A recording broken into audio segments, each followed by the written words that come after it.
మన ప్రభువును రక్షకుడైన యేసుక్రీస్తు మహోన్నతమైన పరిశుద్ధమైన పుణ్యనామంలో, క్రీస్తు నామంలో దేవుని ప్రియులైన మీకు అందరికీ వందనాలు తెలియపరుస్తున్నాను.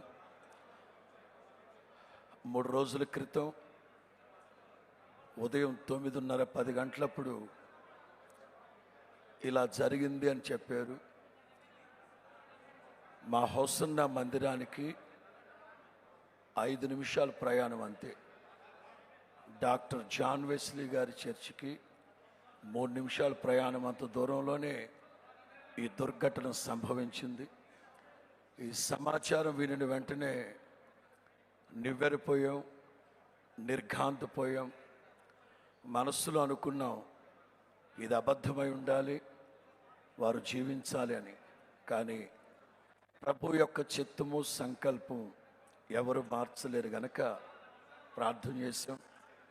ప్రాముఖ్యంగా సహోదరులు దేవుని ద్రాక్ష తోటలో మా అందరితో పాటు జత పనివారిగా ఉంటూ అనతి కాలంలోనే ప్రపంచ క్రైస్తవ సమాజంలో కోట్ల మంది యొక్క అభిమానాన్ని, ప్రేమని చొరగొన్నారు. అంటే ప్రభు వారికి ఇచ్చిన వరము యొక్క పరిమాణం చొప్పున ప్రజ్ఞ వివేకములు కలిగిన ఆత్మను అనుగ్రహించి ఈ పరిశుద్ధ లేఖనాల మీద అత్యంత ప్రావీణ్యతని వారికి ప్రభు అనుగ్రహించి, యేసు ప్రభు చెప్పినట్లుగా విరోధులు కాదనడానికి వీలు కాని వాక్కుని, జ్ఞానాన్ని వారికి ప్రసాదించి క్రైస్తవ సమాజానికి ఎనలేని సేవలు అందించారని చెప్పడంలో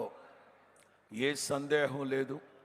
ముఖాముఖిగా అయితే వారితో కలవలేదు, కానీ సభల్లో ముందు రోజు వారు, తర్వాత రోజు నేను, ఈ విధంగా సభల్లో వెళ్తూ ఉండేవాళ్ళమి.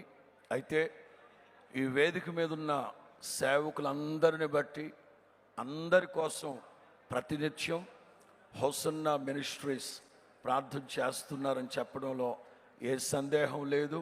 మొదటిగా యజమానిని కోల్పోయిన సహోదరికి, వాళ్ళ సంతతికి ప్రగాఢమైన సానుభూతిని తెలియపరుస్తున్నాను.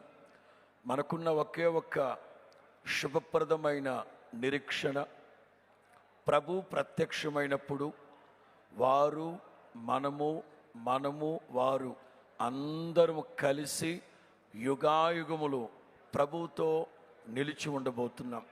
వారు మనతో లేరు అనుకోవడం కంటే కూడా ప్రభు కవిగిటికి వెళ్ళి చేరారు.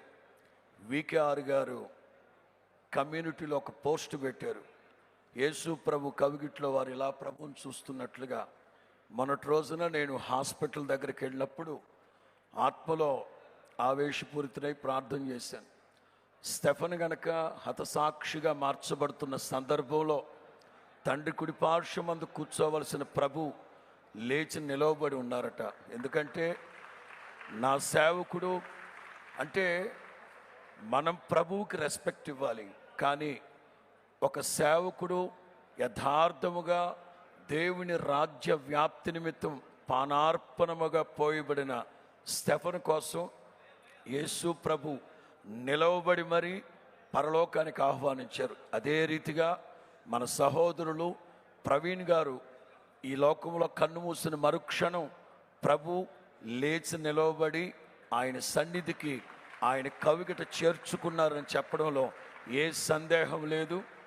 ఆ క్రైస్తవ సమాజం మరింత ధైర్యముగా, మిక్కటమైన ఐక్యత కలిగిన వాళ్ళమై మనమందరము ఒక్కటే అనే సంకేతం ఇది మొదలుకొనైనా ప్రపంచానికి మనం తెలియపరచగలిగితే ఈ ప్రభంజనం ఎదుట ఏ పాతాళపు పునాదులు కూడా నిలవబడలేవనే సందేహమే లేదు. ప్రభు చెప్పారు, గోధుమ గింజ భూమిలో పడి చావకపోతే అది బహుగా ఫలించదని. ఒక సేవకుడు ప్రభు నందు నిద్రించారు.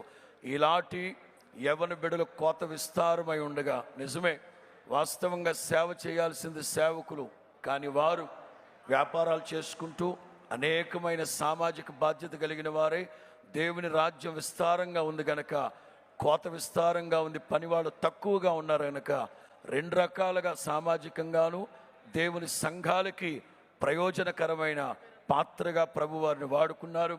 మంచి పోరాటాన్ని పోరాడారు. నిశ్చయముగా నా తండ్రి వాడబారని కిరీటముతో వారిని అలంకరించి పరలోకంలో మనందరి ముందు ఆయనని ప్రశంసించును గాక.